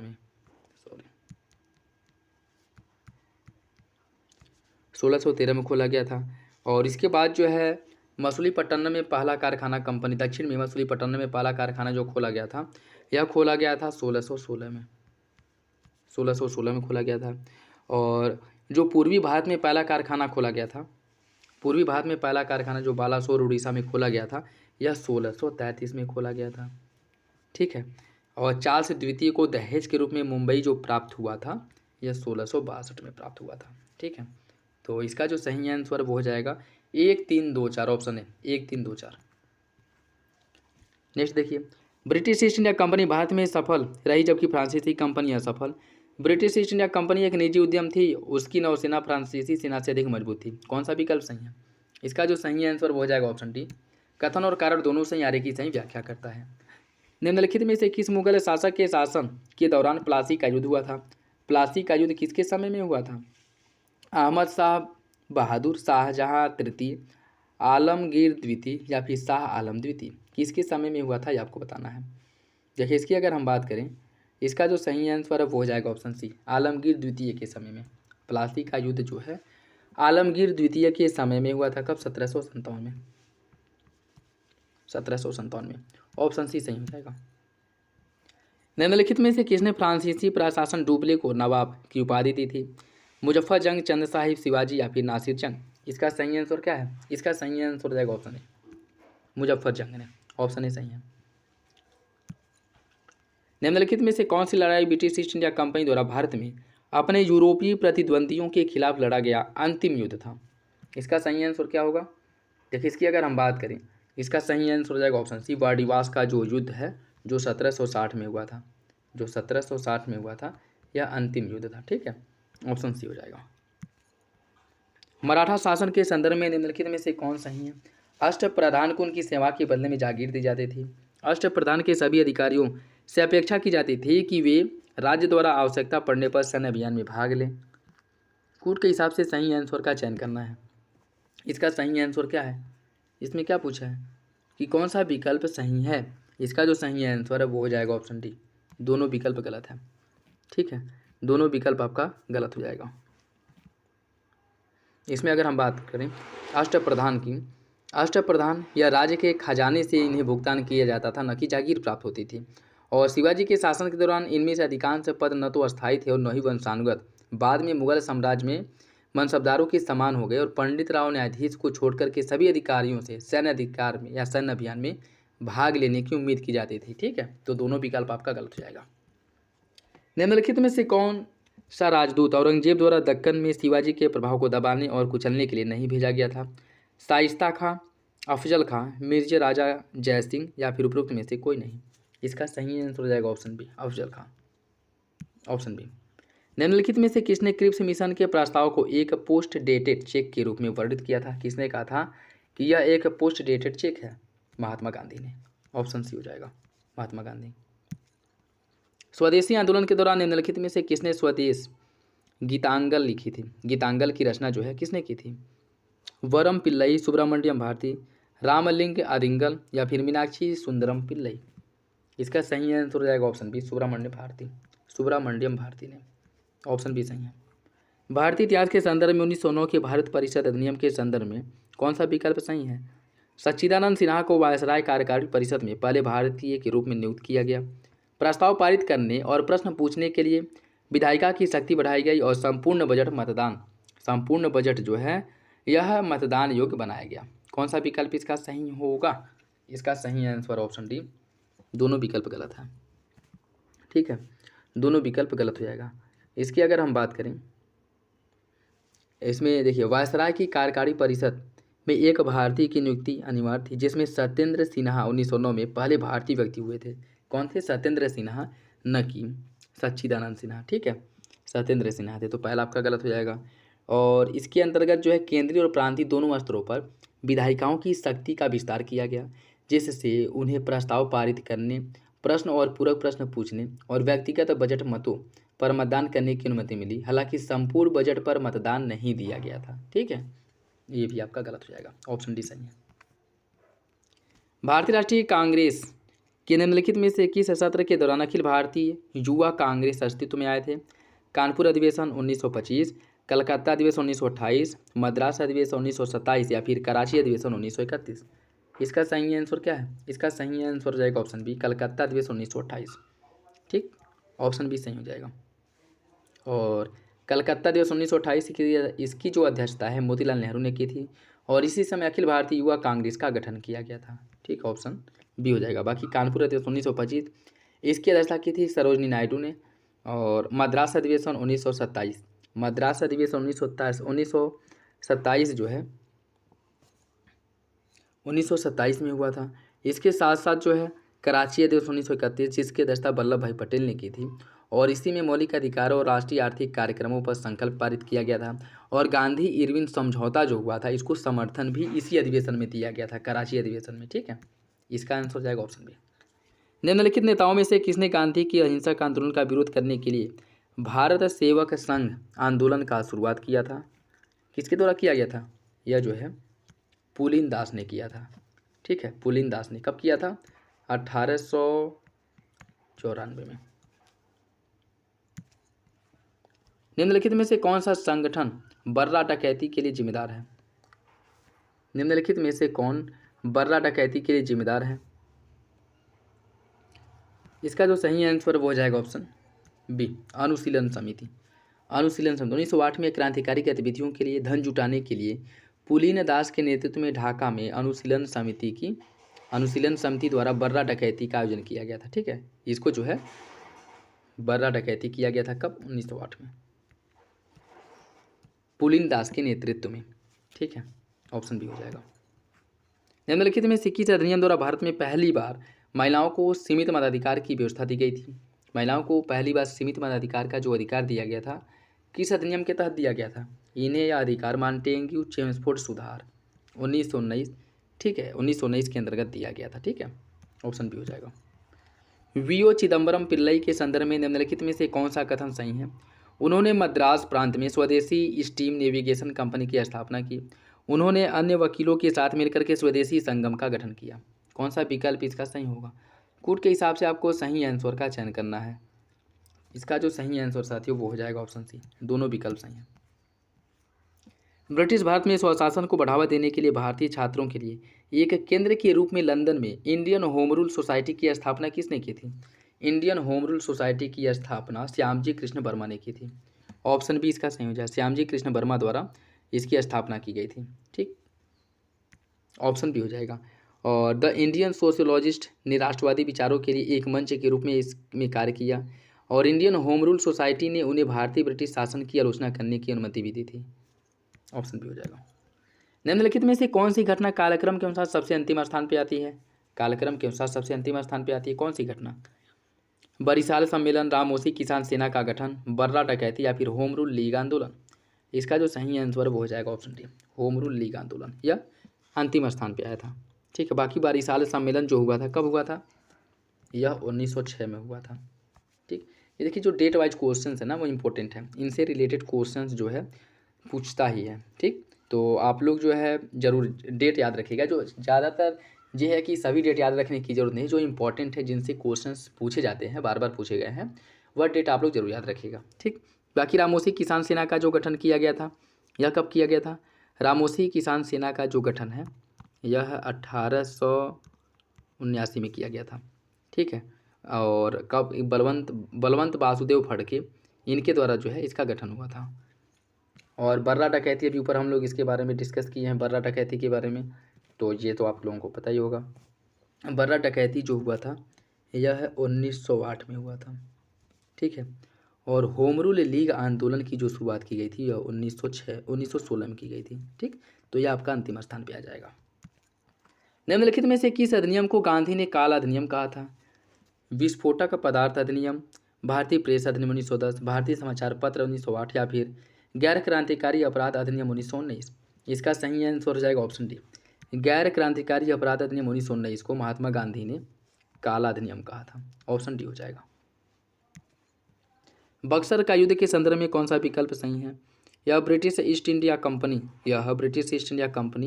और मीर कासिम शुजाउद्दौला शाह आलम द्वितीय की संयुक्त सेनाओं के बीच लड़ा गया। इलाहाबाद की संधि पर 1675 में हस्ताक्षर किया गया। कौन सा विकल्प इसका सही होगा? इसका जो सही आंसर वो हो जाएगा ऑप्शन ए। पहला सही है, दूसरा गलत हो जाएगा। पहला सही है, दूसरा गलत है। दूसरा गलत क्यों है? क्योंकि जो इलाहाबाद की संधि हुई थी वह आपका 1675 नहीं 1764 में बक्सर का युद्ध हुआ था। ठीक है, 1764 में बक्सर का युद्ध हुआ था। और उसके बाद जो आपके इलाहाबाद की संधि जो की गई थी, इलाहाबाद की जो संधि हुई थी वह 1765 में हुआ था। ठीक है, न कि 1675 में। तो पहला सही है, दूसरा गलत। निम्नलिखित में से किसने कुशल आक्रमण्यता की नीति प्रारंभ की थी? कर्जन, डलहौजी, लॉरेंस या फिर मेयो? इसका सही आंसर है ऑप्शन डी, जॉन लॉरेंस द्वारा। कुशल अकर्मण्यता की नीति जॉन लॉरेंस द्वारा इसकी शुरुआत की गई थी। कब की गई थी? 1864 से लेकर के 1869 ईस्वी तक इसने इस नीति का पालन किया था। ऑप्शन डी हो जाएगा। ब्लैक होल त्रासदी निम्नलिखित में से किस शासक से जुड़ा है? ब्लैक होल घटना जो हुआ था सिराजुद्दौला के समय में हुआ था। कब हुआ था? 1756 में। Option C. निम्नलिखित में से कौन सी घटना कालक्रम के अनुसार क्रम में अंतिम स्थान पर आती है? देखिए, इसका जो सही आंसर है वो हो जाएगा ऑप्शन बी, कार्नवालिस संहिता की शुरुआत। कार्नवालिस संहिता की शुरुआत यह अंतिम स्थान पे आएगा। ठीक है, बाकी कार्नवालिस संहिता की जो शुरुआत की गई थी यह 1793 में हुआ था। ठीक है, 1793 में। और कलकत्ता में सर्वोच्च न्यायालय की जो स्थापना की गई थी 1773 में किया गया था। कलकत्ता में सर्वोच्च न्यायालय की स्थापना। ठीक, प्लासी का युद्ध जो हुआ था, प्लासी का युद्ध हुआ था 1757 में। प्लासी का युद्ध हुआ था। और सालबाई की संधि जो की गई थी, सालबाई की संधि की गई थी 1782 में। ठीक है, इसका सही आंसर हो जाएगा ऑप्शन बी। साथ ही हो सकता है कि अभी आवाज़ थोड़ी क्लियर नहीं आ रही होगी क्योंकि गले में थोड़ी खराश है, तो बाकी मैं पूरी कोशिश कर रहा हूँ कि आप लोगों को अच्छे से समझ में आए और अच्छे से एक्सप्लेन कर दिया जाए वीडियो को। ठीक है, क्योंकि अभी वो 4 दिन तक जो लोक सेवा आयोग के पास धरना चला ना, तो वहाँ पे गले में जो है दिक्कत हो गई है, इसलिए जो है आवाज़ हो सकती है कि थोड़ी क्लियर ना आती हो, तो आप लोग एडजस्ट कर लीजिएगा। बाकी 1-2 दिन में सही हो जाएगा। और यह वीडियो आप लोगों को कैसा लगा कमेंट बॉक्स में ज़रूर बताइएगा कमेंट करके। नेक्स्ट देखिए, 1781 में गोरखपुर, बस्ती और बहराइच में नागरिक विद्रोह का मुख्य कारण क्या था? नई कृषि तकनीकों की शुरुआत, मेजर अलेक्जेंडर हैने द्वारा अत्यधिक राजस्व मांग और उत्पीड़न, क्षेत्र में भयंकर सूखा और अकाल, स्थानीय जमींदारों और अवध के नवाब के बीच संघर्ष। आपको बताना है 1781 में गोरखपुर, बस्ती और बहराइच में नागरिक विद्रोह का मुख्य कारण क्या था? इसका सही आंसर हो जाएगा ऑप्शन बी, मेजर अलेक्जेंडर हैने द्वारा अत्यधिक राजस्व मांग और उत्पीड़न के कारण जो है यह विद्रोह हुआ था। ठीक है, ऑप्शन बी हो जाएगा। सन्यासी विद्रोह के बारे में कौन सा विकल्प सही है? यह विद्रोह 1770 में एक विनाशकारी अकाल और कठोर ब्रिटिश आर्थिक नीतियों के कारण प्रारंभ हुआ था। केवल हिंदू सन्यासियों ने विद्रोह में भाग लिया था। कौन सा विकल्प इसका सही होगा? इसका सही आंसर जो है वो हो जाएगा ऑप्शन ए। यह विद्रोह जो है 1770 में एक विनाशकारी अकाल और कठोर ब्रिटिश आर्थिक नीति के कारण प्रारंभ हुआ था। ऑप्शन ए हो जाएगा। हाल ही में निम्नलिखित में से किस राज्य ने विश्व की पहली मेलेनिस्टिक टाइगर सफारी का अनावरण किया है? मध्य प्रदेश, उड़ीसा, महाराष्ट्र या फिर उत्तराखंड? इसका सही आंसर क्या होगा? इसका सही आंसर जाएगा ऑप्शन बी, उड़ीसा ने। उड़ीसा ने। ठीक, देखो, उड़ीसा के सिमलीपाल टाइगर रिजर्व के पास विश्व की पहली मेलेनिस्टिक टाइगर सफारी का अनावरण किया गया है। ऑप्शन बी हो जाएगा। निम्नलिखित में से किसके द्वारा भारत में जलवायु अनुकूल कृषि खाद्य प्रणालियों को आगे बढ़ाने के लिए एक निवेश मंच का प्रारंभ किया गया है? किसके द्वारा इसकी शुरुआत की गई है? इसकी शुरुआत की नीति आयोग, कृषि और किसान कल्याण मंत्रालय, खाद्य और कृषि संगठन FAO, इन सभी के द्वारा मिलकर के इसकी शुरुआत हुई। तो ऑप्शन डी सही हो जाएगा। हाल ही में निम्नलिखित में से कौन भारतीय सेना की प्रथम महिला सूबेदार बनी है? भारतीय सेना की प्रथम महिला सूबेदार बनी है प्रीति रजक। इंपॉर्टेंट, ऑप्शन सी हो जाएगा। वैश्विक भ्रष्टाचार बोध सूचकांक, वैश्विक भ्रष्टाचार बोध सूचकांक 2023 में भारत का स्थान क्या है? वैश्विक भ्रष्टाचार बोध सूचकांक में भारत जो है यह आपके 93 नंबर पे है। ठीक है, भारत 93 नंबर पे है। तो सही आंसर क्या हो जाएगा? Option C.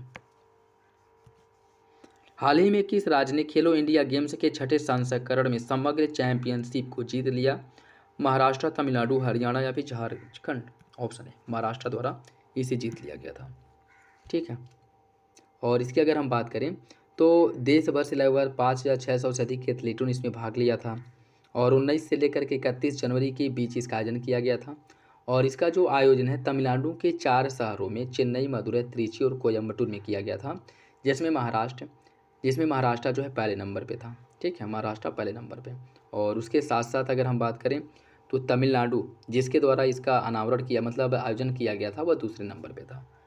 हाल ही में चर्चा में रहा अंक समुद्र पक्षी अभयारण्य संरक्षण अभयारण्य किस राज्य में है? अंक समुद्र पक्षी अभयारण्य जो है कर्नाटक में है। ऑप्शन है। हाल ही में कौन सा यूरोपीय देश UPI को स्वीकार करने वाला पहला देश बन गया है? UPI को स्वीकार करने वाला पहला यूरोपीय देश कौन बना है? इसका जो सही आंसर है क्या होगा? इसका सही आंसर हो जाएगा ऑप्शन बी, फ्रांस। फ्रांस, और जिसका अनावरण पेरिस टावर के पास से किया गया था और उस समय बहुत ज़्यादा चर्चा में था। ऑप्शन बी हो जाएगा। हाल ही में प्रधानमंत्री मोदी ने NLC इंडिया लिमिटेड के तालाबीरा थर्मल पावर प्रोजेक्ट की आधारशिला रखी है। यह परियोजना किस राज्य में स्थापित की जाएगी? यह परियोजना स्थापित की जाएगी उड़ीसा में। ऑप्शन सी हो जाएगा, उड़ीसा में। पेरिस ओलंपिक 2024 के लिए मसाल वाहक के रूप में किसे चुना गया था? पेरिस ओलंपिक में मसाल वाहक कौन थे? अभिनव बिंद्रा। ऑप्शन डी हो जाएगा। भारत की पहली हाइपर वेलोसिटी विस्तार सुरंग परीक्षण सुविधा किसके द्वारा विकसित किया गया है? यह का विकास जो है, इसका विकास किया गया है IIT कानपुर द्वारा। ऑप्शन सी हो जाएगा, IIT कानपुर द्वारा।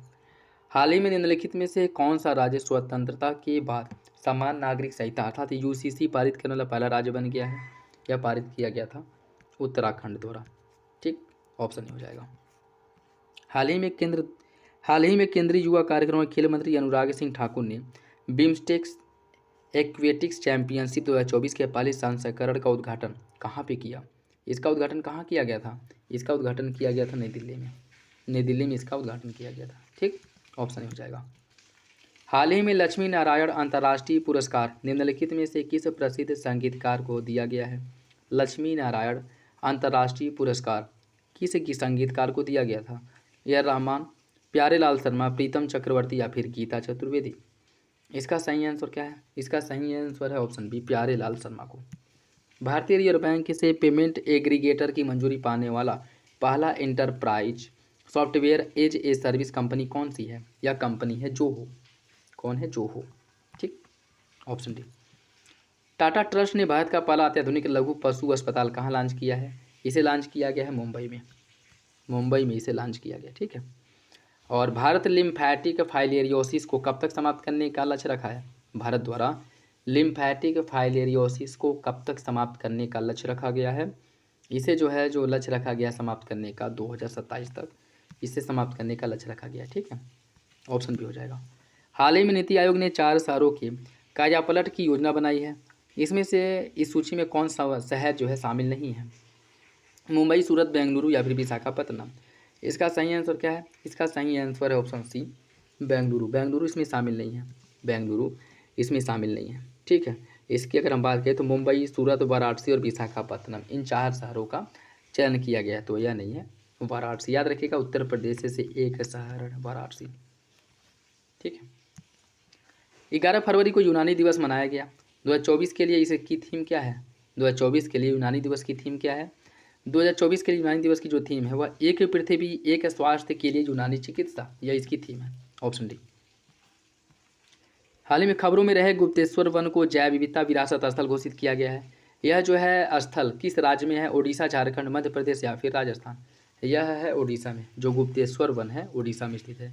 उड़ीसा के कोरापुट जिले में स्थित है। ठीक है, ऑप्शन है। किस राज्य में जादुई उपचार पर प्रतिबंध लगाने के लिए विधेयक पारित किया गया है? जादुई उपचार पर असम में। Option B. किस राज्य ने वन मित्र योजना की शुरुआत की है? वन मित्र योजना की शुरुआत किस राज्य द्वारा की गई है? इसकी शुरुआत की गई है हरियाणा द्वारा। हरियाणा सरकार द्वारा इसकी शुरुआत की गई है, जिसके अंतर्गत 1.80 लाख रुपए से कम वार्षिक आय वाले परिवारों के सदस्य को वन मित्र बनाने के लिए पंजीकरण किया जाएगा। और इसके अंतर्गत जो है गैर वन क्षेत्रों में वृक्षारोपण गतिविधियों को तेज किया जाएगा। ठीक है, सामुदायिक भागीदारी के माध्यम से वनावरण वृद्धि करने का लक्ष्य रखा गया। सी हो जाएगा। प्रधानमंत्री नरेंद्र मोदी ने हरियाणा में अखिल भारतीय आयुर्विज्ञान संस्थान एम्स की आधारशिला कहाँ पे रखी है? एम्स की जो आधारशिला है वो रखी गई है रेवाड़ी में। कहाँ रखी गई है? रेवाड़ी में। ऑप्शन हो जाएगा। हाल ही में कौन सा क्रिकेटर 500 टेस्ट विकेट लेने वाला सबसे तेज खिलाड़ी बन गया है?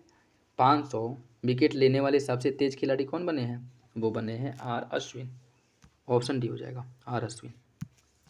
हाल ही में निम्नलिखित में से कौन समलैंगिक विवाह को वैध बनाने वाला पहला रूढ़िवादी ईसाई देश बना है? पहला रूढ़िवादी ईसाई देश बना है। इसका सही आंसर है ऑप्शन बी, ग्रीस। ग्रीस प्रभावशाली सामाजिक रूप से रूढ़िवादी ग्रीक चर्च के विरोध के बावजूद समलैंगिक नागरिक विवाह को वैध बनाने वाला पहला रूढ़िवादी ईसाई देश बन गया है। सही आंसर हो जाएगा ऑप्शन बी। विश्व का पहला लकड़ी का उपग्रह निम्नलिखित में से किस देश द्वारा प्रक्षेपित किया गया है? यह बहुत ज़्यादा सुर्खियों में था। यह अमेरिका और जापान द्वारा मिलकर के इसे लॉन्च किया गया। ऑप्शन बी हो जाएगा। वन्य जीव की प्रवासी प्रजातियों के संरक्षण पर कन्वेंशन CMS-14 के लिए पार्टियों के सम्मेलन कॉप की 14वीं बैठक कहाँ आयोजित की गई थी? COP14 जो है इसकी बैठक कहाँ आयोजित की गई थी आपको बताना है। देखिए इसका बैठक किया गया था समरकंद उज्बेकिस्तान में। समरकंद उज्बेकिस्तान में हुआ था इसका बैठक, ठीक है। ऑप्शन सी हो जाएगा। हेनले पासपोर्ट इंडेक्स 2024 में भारत की कौन सी रैंकिंग है? हेनले पासपोर्ट इंडेक्स 2024 में भारत की रैंकिंग है 50वीं। ऑप्शन सी हो जाएगा। हाल ही में निम्नलिखित में से कौन सा देश अंतर्राष्ट्रीय सौर गठबंधन का 119वां सदस्य बना है? स्लोवेनिया, ग्रीस, अल्जीरिया या फिर माल्टा? इसका सही आंसर हो जाएगा ऑप्शन डी, माल्टा। ऑप्शन डी सही है और यह इसका 119वां सदस्य बना है, ठीक है। Option D. हंटर शिक्षा आयोग द्वारा माध्यमिक शिक्षा के लिए अनुशंसित 2 विभाग कौन से थे? साहित्य और व्यावसायिक, वैज्ञानिक और वाणिज्यिक, कला और तकनीकी, चिकित्सा और इंजीनियरिंग। इसका सही आंसर क्या होगा? इसका सही आंसर हो जाएगा ऑप्शन ए, साहित्य और व्यावसायिक। साहित्य और व्यावसायिक, ठीक। और हंटर शिक्षा आयोग का जो गठन किया गया था, कब किया गया था? 1882 में इसका गठन हुआ था, ठीक है। और याद रखिएगा ऑप्शन ए। भारत के किस गवर्नर जनरल के अधीन रैले आयोग का गठन किया गया था? रैले आयोग का गठन किसके समय में किया गया था? इसका जो गठन है कर्जन के समय में हुआ था रैले आयोग का गठन, ठीक है। कब किया गया था? 1902 में, ठीक। 1902 में इसका स्थापना किया गया था और इसका जो मुख्य उद्देश्य था भारत में विश्वविद्यालय की स्थिति और संभावना की जांच करने के लिए इसका गठन हुआ था, ठीक है। कर्जन के शासनकाल में 1902 में रैले आयोग का, बी हो जाएगा। नेक्स्ट देखिए, इनमें से आपको बताना है द रिलीजियस कमीशन फॉर, देखिए ये हिंदी वाला जो है ना, एक सेकेंड बार, ये हिंदी वाला कट गया है तो आप लोग इंग्लिश वाले में देख लीजिएगा, ठीक है। सैडलर जो आयोग है, सैडलर आयोग जो आया था किससे संबंधित था यही बताना है। इसे कलकत्ता विश्वविद्यालय आयोग के नाम से जाना जाता है। इसने केवल विश्वविद्यालय शिक्षा पर ध्यान केंद्रित किया और प्राथमिक विद्यालय स्तर की शिक्षा को पूरी तरह से नज़रअंदाज कर दिया। कौन सा विकल्प इसका सही होगा? कौन सा विकल्प इसका सही है? इसका जो सही आंसर है वो हो जाएगा ऑप्शन है, पहला सही है दूसरा गलत है। इसे कलकत्ता विश्वविद्यालय के नाम से जाना जाता है, लेकिन इसने केवल प्राथमिक विद्यालय स्तर की शिक्षा को पूरी तरह से नज़रअंदाज कर दिया, यह गलत है। इसकी अगर हम बात करें, सैडलर आयोग जो है, सैडलर आयोग यह मुख्य रूप से सैडलर आयोग मुख्य तौर पर विश्वविद्यालयों पर लागू होता है और इस आयोग ने प्राथमिक शिक्षा से लेकर के विश्वविद्यालय स्तर तक की व्यापक समीक्षा की थी, ठीक है। तो पहला सही हो जाएगा, दूसरा गलत। निम्नलिखित में से किस आयु वर्ग के लिए निःशुल्क और अनिवार्य शिक्षा देने के लिए वर्धा शिक्षा योजना की तैयारी की गई थी? वर्धा शिक्षा योजना जो है 7 वर्ष से लेकर के 14 वर्ष तक के, ठीक है, 7 वर्ष से लेकर के 14 वर्ष तक के बच्चों को निःशुल्क और अनिवार्य शिक्षा देने की बात की गई थी, ठीक। और महात्मा गांधी के नेतृत्व में जो है यह पारित किया गया था। ऑप्शन बी हो जाएगा। निम्नलिखित में से कौन एका आंदोलन के नेता थे? एका आंदोलन के नेता कौन थे? एका आंदोलन के नेता थे मदारी पासी। और एका आंदोलन की शुरुआत कब की गई थी? 1921 में एका आंदोलन हुआ था। नील विद्रोह के संदर्भ में कौन सा विकल्प सही है? नील विद्रोह का नेतृत्व टिट्टू मीर और नाथन अली ने किया था। बुद्धिजीवियों ने विद्रोह का समर्थन नहीं किया क्योंकि इसमें हिंसा शामिल थी। कौन सा विकल्प इसका सही होगा? इसका सही आंसर हो जाएगा ऑप्शन डी, दोनों विकल्प गलत हैं। दोनों विकल्प जो है गलत हो जाएंगे, ठीक है। देखिए 1859 में नदिया जिले के दिगंबर विश्वास और विष्णु विश्वास के नेतृत्व में किसानों का गुस्सा फूट पड़ा और उसी समय जो है नील विद्रोह का क्या किया गया था? शुरुआत किया गया था। तो पहला आपका गलत हो जाएगा। और उसके साथ साथ बुद्धिजीवियों द्वारा नील विद्रोह का समर्थन किया गया था, ठीक है। नील विद्रोह का जो है बुद्धिजीवियों ने समर्थन किया था, तो ये भी आपका गलत हो जाएगा, ऑप्शन डी। मानव जाति के लिए एक धर्म एक जाति एक ईश्वर, यह नारा किसने दिया था? ईवी रामास्वामी नायकर, श्री नारायण गुरु अम्बेडकर, श्री नारायण गुरु भीमराव अम्बेडकर या फिर धोडो केशव कर्वे, किसने दिया था? इसका सही आंसर हो जाएगा ऑप्शन बी, श्री नारायण गुरु द्वारा जो है यह नारा दिया गया था, ठीक। ऑप्शन बी हो जाएगा। सरदार की उपाधि वल्लभ भाई पटेल को कहाँ पर दी गई थी? सरदार की उपाधि जो वल्लभ भाई पटेल को दी गई थी वारदेवली सत्याग्रह के सफल अभियान के बाद दी गई थी, जो कब हुआ था? 1928 में। निम्नलिखित घटनाओं पर विचार कीजिए, इन्हें प्रारंभ से अर्थात कालक्रम से इन्हें लगाना है। गांधी इरविन समझौता, भारत छोड़ो आंदोलन, क्रिप्स मिशन और रॉयल इंडियन नेवी विद्रोह, इन्हें क्रम से लगाना है। देखिए गांधी इरविन समझौते की अगर हम बात करें, यह जो है 25 जनवरी 1931 को हुआ था, ठीक। और उसके बाद आपका भारत छोड़ो आंदोलन 8 अगस्त 1942। ठीक है। क्रिप्स मिशन की बात करें तो ये मार्च 1942 में भारत आया था। और रॉयल इंडियन नेवी का विद्रोह जो हुआ था, रॉयल इंडियन नेवी का जो विद्रोह हुआ था यह 1946 में हुआ था। ठीक, तो इसका जो सही आंसर है वो हो जाएगा 1, 3, 2, 4 ऑप्शन सी। मेरठ षड्यंत्र केस की सुनवाई किस वर्ष हुई थी? मेरठ षड्यंत्र केस की जो सुनवाई है 1929 में हुआ था। ऑप्शन बी हो जाएगा। जलियांवाला बाग हत्याकांड की जांच के लिए गठित हंटर समिति के भारतीय सदस्य निम्नलिखित में से कौन नहीं थे? चिमनालाल हरीलाल सीतलवाड़, पंडित जगत नारायण, साहिबजादा सुल्तान अहमद खान या फिर राम मनोहर सिंह आज़ाद। इसका सही आंसर हो जाएगा ऑप्शन डी, राम मोहम्मद सिंह आज़ाद। ठीक है। देखिए 14 अक्टूबर 1919 को भारत सरकार द्वारा डिसऑर्डर इंक्वायरी कमेटी के गठन की घोषणा की गई, जिसे आमतौर पर हंटर समिति या हंटर आयोग के नाम से जाना जाता है, और जिसका नाम जो है इसके अध्यक्ष स्कॉटलैंड के पूर्व सॉलिसिटर जनरल विलियम हंटर के नाम पर इसका नाम रखा गया था। ठीक है, विलियम हंटर के नाम पर इसका नाम रखा गया था। और इसके अंतर्गत सरदार साहिबजादा सुल्तान अहमद खान ग्वालियर राज्य के एक वकील थे। ठीक है, ऑप्शन डी हो जाएगा। निम्नलिखित में से कौन शिक्षा संस्थान असहयोग आंदोलन के दौरान स्थापित नहीं हुआ था? असहयोग आंदोलन के दौरान किस शिक्षा संस्थान का स्थापना नहीं किया गया था? अलीगढ़ मुस्लिम विश्वविद्यालय, इसका स्थापना नहीं हुआ था। ठीक है, अलीगढ़ मुस्लिम विश्वविद्यालय का स्थापना नहीं हुआ था। बाकी जो विश्वविद्यालय हैं इनका स्थापना जो है असहयोग आंदोलन के समय में किया गया था। ठीक है, तो सही आंसर क्या हो जाएगा? Option A. ब्रिटिश पंजाब में यूनियनिस्ट पार्टी के संस्थापक कौन थे? ब्रिटिश पंजाब में यूनियनिस्ट पार्टी के जो संस्थापक थे वह छोटू राम थे। छोटू राम थे। और यह कब किया गया था? 1923 में। निम्नलिखित में से कौन सा आयोग भारत सरकार अधिनियम 1919 के द्वैध शासन प्रावधान के कामकाज की जांच करने के लिए स्थापित किया गया था? किसका स्थापना किया गया था? इसका जो सही आंसर हो जाएगा ऑप्शन सी, मूडी मैन आयोग का। मूडी मैन आयोग का गठन किया गया था। ठीक है, और इसकी अगर हम बात करें, देखिए 1924 की शुरुआत में भारत सरकार ने भारत अधिनियम 1919 के तहत 1921 में भारतीय संविधान के कामकाज की जांच करने के लिए मूडी मैन समिति का गठन किया था। कब किया था? 1921 में। निम्नलिखित में से कौन 1928 में स्थापित नेहरू रिपोर्ट की सिफारिश नहीं थी? डोमिनियन स्टेट, संयुक्त निर्वाचन क्षेत्र, भाषाई प्रांत या फिर धर्म का राज्य संरक्षण। कौन सा विकल्प सही है? इसका सही आंसर हो जाएगा ऑप्शन डी, धर्म का राज्य संरक्षण। इसका प्रावधान नहीं किया गया था। ठीक है, विलिंगटन या विलिंगटन होगा। ठीक है, विलिंगटन के वायसराय काल में निम्नलिखित में से कौन सी महत्वपूर्ण घटनाएं घटित हुई थी? कांग्रेस से सोशलिस्ट पार्टी की स्थापना, भारतीय राज्य आयोग की स्थापना, काकोरी ट्रेन कांड या फिर अगस्त प्रस्ताव। आपको बताना है कौन सा विकल्प इसका सही होगा। देखिए इसकी अगर हम बात करें, इसका सही आंसर हो जाएगा option A. Option A, Congress से सोशियोलॉजिस्ट या सोशलिस्ट पार्टी की स्थापना। ठीक है, यह सही हो जाएगा। ठीक, ऑप्शन ए सही है। विलिंगटन, जिसका समय 1931 से लेकर के 1936 तक था, और इसके समय में जो है, इसके समय की बात करें तो इसके समय मुख्य रूप से तृतीय गोलमेज सम्मेलन का आयोजन, सविनय अवज्ञा आंदोलन प्रारंभ हुआ, और मैकडोनाल्ड द्वारा सांप्रदायिक पंचायत जो इसी के समय में आया था। पूना समझौता इसी के समय, भारत सरकार 1935 इसी के समय में आया था। ठीक है, और कांग्रेस से सोशलिस्ट पार्टी का गठन 1934 इसी के समय में हुआ था। कब हुआ था? 1934 में, सॉरी 1934 में। ठीक है, ऑप्शन है।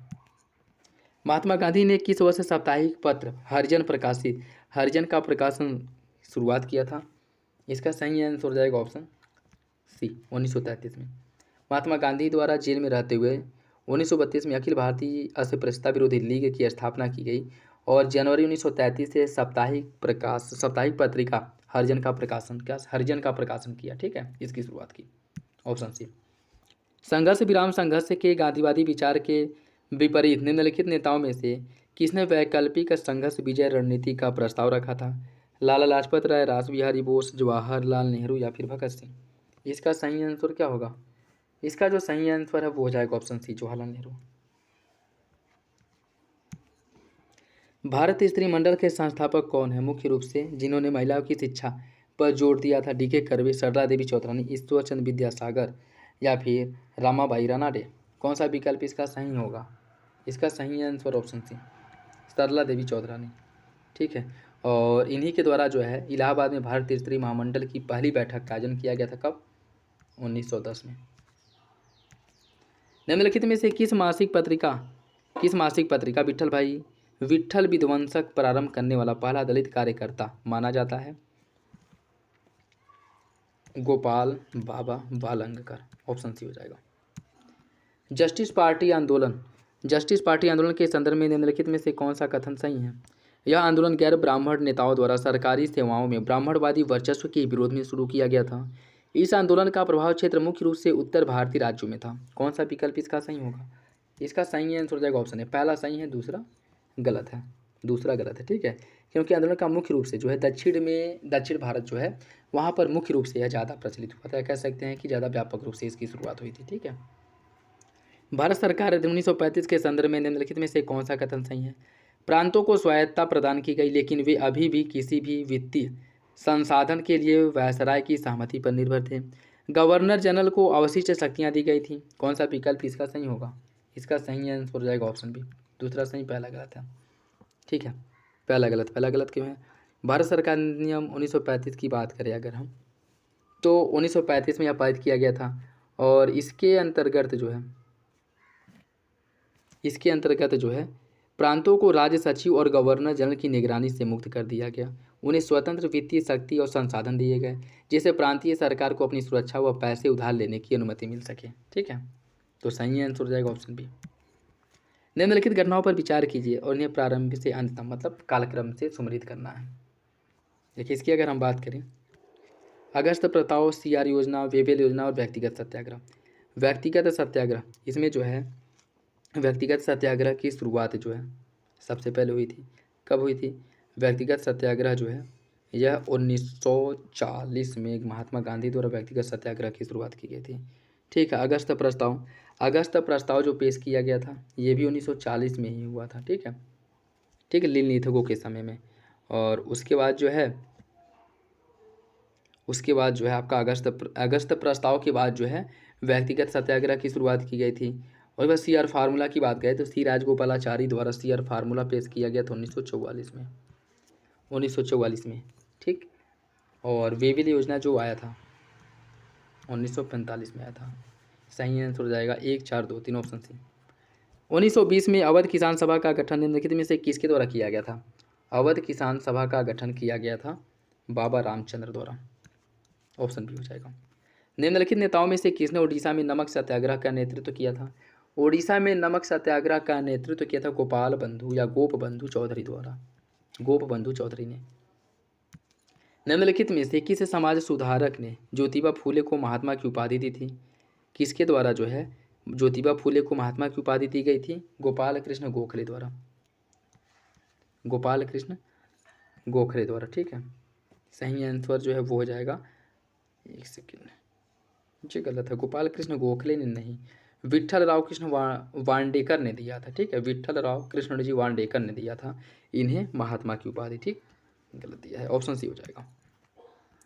नेक्स्ट देखिए, इसमें सूची फर्स्ट को सूची सेकंड से सम्मिलित करना है। कॉमनवेल्थ या इस कॉमनवेल्थ जो समाचार पत्र था इसका संपादन किया गया था एनी बेसेंट द्वारा। संध्या का जो प्रकाशन है यह ब्रह्मा बांधव उपाध्याय ने किया था। संध्या का ब्रह्म बांधव उपाध्याय ने, कॉमरेड का मोहम्मद अली जिन्ना ने और सोम प्रकाश का द्वारका नाथ विभूषण दास ने या विद्याभूषण ने। सही आंसर हो जाएगा ऑप्शन सी, 2, 4, 3, 1। वैकोम सत्याग्रह के संदर्भ में कौन सा विकल्प सही है? यह तमिलनाडु राज्य से शुरू हुआ अस्पृश्यता और जातिगत भेदभाव के खिलाफ आंदोलन था। के कलप्पन को वैकोम सत्याग्रह आंदोलन का अग्रदूत माना जाता है। कौन सा विकल्प इसका सही है? कोड के हिसाब से आपको सही आंसर का चयन करना है। इसका सही आंसर हो जाएगा आपका ऑप्शन बी, दूसरा सही है, पहला गलत है, दूसरा सही है, पहला गलत हो जाएगा, ठीक है। वैकोम सत्याग्रह की अगर हम बात करें, त्रावणकोर केरल की रियासत में एक सैन्यवादी और कठोर शासन प्रणाली थी, एक सामंतवादी सैन्यवादी कठोर शासन प्रणाली थी जिसका विरोध करने के लिए इसकी शुरुआत की गई थी। कहाँ पे? केरल में, न कि तमिलनाडु में। कांग्रेस स्वराजवादी पार्टी के संदर्भ में कौन सा विकल्प सही है? स्वराजवादियों में प्रतिक्रियावादियों ने परिषदों से हटने और कोई सरकारी पद न लेने का समर्थन किया। गैर प्रतिक्रियावादियों ने सरकार के साथ सहयोग करने और जहां तक संभव हो पद पर बने रहने का समर्थन किया। कौन सा विकल्प इसका सही है? इसका सही आंसर हो जाएगा ऑप्शन डी। दोनों एक दूसरे के अपोजिट हैं। स्वराजवादी, प्रतिक्रियावादी, यह परिषदों से हटने और कोई सरकारी पद लेने के समर्थन किया, न लेने का समर्थन गलत है। स्वराजवादी जो थे, यह जो है परिषद से हट करके जो सरकार के साथ सहयोग करने और जहाँ तक संभव हो पद पर बने रहने का समर्थन किया। और गैर प्रतिक्रियावादी जो हैं, इन्होंने सरकारी पद न लेने का समर्थन किया था। ठीक है, तो दोनों एक दूसरे के अपोजिट हैं। ऑप्शन डी हो जाएगा। कैबिनेट मिशन 1946 के संदर्भ में कौन सा विकल्प सही है? भारत को 3 प्रांतों में विभाजित किया गया। रक्षा, संचार, विदेश मामलों की देखरेख हेतु एक सामान्य केंद्रीय प्राधिकरण का प्रस्ताव किया गया। कौन सा विकल्प इसका सही होगा? इसका जो सही आंसर वो हो जाएगा ऑप्शन सी। दोनों विकल्प सही हैं, ऑप्शन सी। निम्नलिखित में से कौन भारतीय राष्ट्रीय उदारवादी संघ का संस्थापक था? भारतीय राष्ट्रीय उदारवादी संघ का संस्थापक कौन था? इसके संस्थापक थे सुरेंद्रनाथ बनर्जी। ऑप्शन बी हो जाएगा। ठीक, ऑप्शन बी इसका सही है। समरसा शुद्ध सन्मार्गी संगम के संस्थापक कौन थे? इसके संस्थापक जो है, इसके संस्थापक थे संत रामलिंगा जो है इसके संस्थापक थे। ठीक है, और 16वीं शताब्दी के दौरान तमिलनाडु के एक प्रमुख संत थे, जिनके द्वारा 1823 में चिदम्बरम के पास मरुधून में इसका स्थापना हुआ था, इनका जन्म हुआ था। ठीक है, और 1865 में उन्होंने जातिगत समाज की स्थापना की। अपने आदर्शों के प्रचार के लिए समरसा शुद्ध सन्मार्गी संगम की स्थापना की थी। कब की थी? 1865 में। सुरक्षा वाल्व सिद्धांत निम्नलिखित में से किस संगठन से संबंधित है? सुरक्षा वाल्व सिद्धांत जो है किस संगठन से संबंधित है? इसका भारतीय राष्ट्रीय कांग्रेस की स्थापना से संबंधित। ठीक है, ऑप्शन है। 1857 के विद्रोह पर आधारित प्रसिद्ध तस्वीर रिलीज ऑफ लखनऊ, जिसमें चित्रकार ने हेनरी हैवलॉक, कॉलिन कैंपबेल और जेम्स आउटरम जैसे ब्रिटिश नायकों का गुणगान किया है, जिन्होंने अंग्रेजों को बचाया और विद्रोहियों का दमन किया। इसी का चित्रण किसने किया था? इसका चित्रण जो है वो किया गया था टॉमस जोन्स बारकर द्वारा। ऑप्शन ए हो जाएगा, ऑप्शन ए। निम्नलिखित में से किसने 1928 में आयोजित अखिल भारतीय बंगाल छात्र सम्मेलन की अध्यक्षता की थी? अखिल भारतीय बंगाल छात्र सम्मेलन की अध्यक्षता किसके द्वारा की गई थी? देखिए, इसका जो अध्यक्षता है वह जवाहरलाल नेहरू द्वारा किया गया था। ऑप्शन सी हो जाएगा। खान अब्दुल गफ्फार खां के संदर्भ में कौन सा कथन सही है? उन्हें बादशाह खान के नाम से जाना जाता है और उन्होंने 1929 में खुदाई खिदमतगार आंदोलन का नेतृत्व किया था। कौन सा विकल्प इसका सही है? इसका सही आंसर हो जाएगा ऑप्शन है। दोनों विकल्प सही हैं, दोनों विकल्प सही हैं। भारत में कम्युनिस्ट सरकार के संदर्भ में कौन सा कथन सही है? केरल में 1997 में भारत की पहली लोकतांत्रिक रूप से चुनी हुई कम्युनिस्ट सरकार सत्ता में आई थी और इसके द्वारा जो है 1919 में पार्टी ऑफ इंडिया का गठन किया गया था। कहाँ पे? चेन्नई में। आपको बताना है कौन सा विकल्प सही है। इसका जो सही आंसर वो हो जाएगा ऑप्शन है। पहला सही है, दूसरा गलत है। पहला सही है, दूसरा जो है विकल्प आपका गलत हो जाएगा। ठीक है, इसकी अगर हम बात करें, कम्युनिस्ट पार्टी ऑफ इंडिया को भारत की सबसे पुरानी कम्युनिस्ट पार्टी के नाम से जाना जाता है और 1925 में इसके द्वारा कानपुर में कम्युनिस्ट पार्टी का स्थापना किया गया था, न कि चेन्नई में। ठीक है, कहाँ पर किया गया था? कानपुर में। तो पहला सही है, दूसरा गलत। नेक्स्ट देखिए, इसमें सूची फर्स्ट को सूची सेकंड से सम्मिलित करना है। सूची फर्स्ट को सूची सेकंड से सम्मिलित करना है। गीता रहस्य पुस्तक की रचना किसके द्वारा की गई थी? गीता रहस्य की रचना जो है इसकी रचना की थी बाल गंगाधर तिलक ने। ठीक। इंडिया विंस फ्रीडम, इसकी रचना अबुल कलाम आज़ाद ने की थी। Unhappy India, Lala Lajpat Rai. और द मैन हु डिवाइडेड, रफ़ीक जकारिया। सही आंसर हो जाएगा ऑप्शन बी, 3, 1, 4, 2। महाकुंभ मेले के संदर्भ में कौन सा कथन सही है? इसका आयोजन प्रयागराज, उज्जैन, नासिक और बनारस में होता है और यह मेला प्रत्येक 12 वर्ष के अंतराल के बाद प्रत्येक स्थान पर वापस आयोजित किया जाता है। कौन सा विकल्प इसका सही होगा? इसका जो सही आंसर है वो हो जाएगा ऑप्शन सी। दूसरा सही है, पहला गलत है। ठीक है, दूसरा सही है, पहला गलत है। पहला गलत क्यों है? क्योंकि इसका जो आयोजन है वह इलाहाबाद, हरिद्वार, उज्जैन और नासिक में होता है। कहाँ कहाँ पे? प्रयागराज, उज्जैन, नासिक और बनारस नहीं, बल्कि कहाँ पे? हरिद्वार में। दूसरा सही, पहला गलत। नेक्स्ट देखिए, इसमें सूची फर्स्ट को सूची सेकंड से सम्मिलित करना है। हरिप्रसाद चौरसिया जो है इनका संबंध किससे है? हरिप्रसाद चौरसिया की अगर हम बात करें, हरिप्रसाद चौरसिया का संबंध है संतूर से। एक सेकेंड, हरिप्रसाद चौरसिया का जो संबंध है बांसुरी से। ठीक है, इनके द्वारा बांसुरी का वादन किया जाता है हरिप्रसाद चौरसिया द्वारा।